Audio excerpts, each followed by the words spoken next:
NDTV के पत्रकार रवीश कुमार ने एक बयान जारी करके अपनी फेसबुक पोस्ट में सरकार पर जमकर हमला बोल डाला है। रवीश कुमार ने लिखा है, उत्तर प्रदेश का जानलेवा पंचायत चुनाव, शिक्षकों की मांगे मानेगी सरकार या आश्वासन पर ही शासन होगा। शिक्षकों का भले ही सरकार में प्रभाव ना हो, लेकिन राजनीति में है। विधान परिषद में उनकी सीट होती है। शिक्षक कोटे से विधान पार्षद भी होते हैं। इन सब के होते हुए शिक्षकों ने क्या हासिल कर लिया? 1621 शिक्षकों की मौत को सरकार ने मानने से इनकार कर दिया। चुनाव आयोग पर डाल दिया कि 3 शिक्षक मरने की पुष्टि हुई है। चुनाव आयोग की वेबसाइट पर इस तरह का कोई बयान नहीं है और न स्वतंत्र रूप से सार्वजनिक तौर पर है। बेसिक शिक्षा मंत्री चुनाव आयोग की तरफ से बयान दे रहे हैं।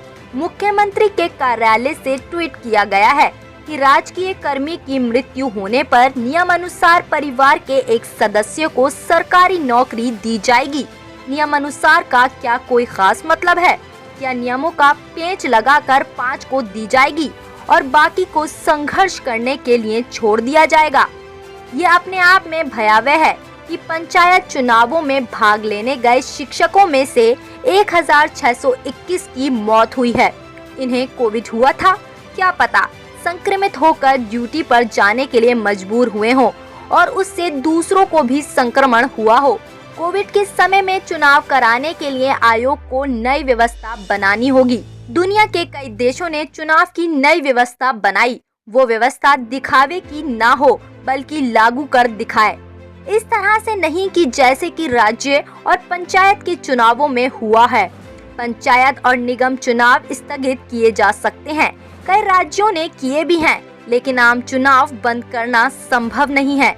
इससे तानाशाही को मौका मिल जाएगा और क्रूर होने का। एक और पोस्ट में रवीश कुमार ने सरकार पर हमला बोलते हुए लिखा है, पिछले साल कड़े निर्णय की सनक के कारण एक फैसला हुआ था तालाबंदी, पूरा देश ठप।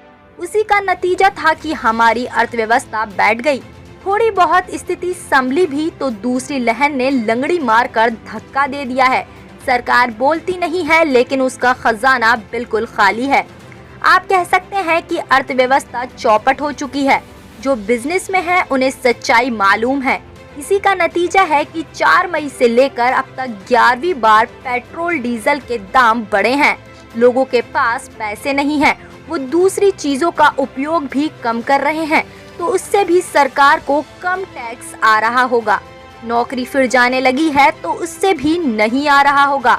थाली बजाकर और अस्पताल के बाहर सेना के बैंड से बैंड बजवाकर लोकप्रियता तो हासिल कर ली गई कि मोदी जी का इतना प्रभाव है कि एक आवाज में सावधान बोल दें तो देश सावधान की मुद्रा में खड़ा हो जाएगा। मूर्खों ने ये नहीं बताया कि इससे अर्थव्यवस्था विश्राम की मुद्रा में आ जाएगी, जो है आपके सामने है। महामारी के साथ साथ महंगाई भी महामारी बनती जा रही है।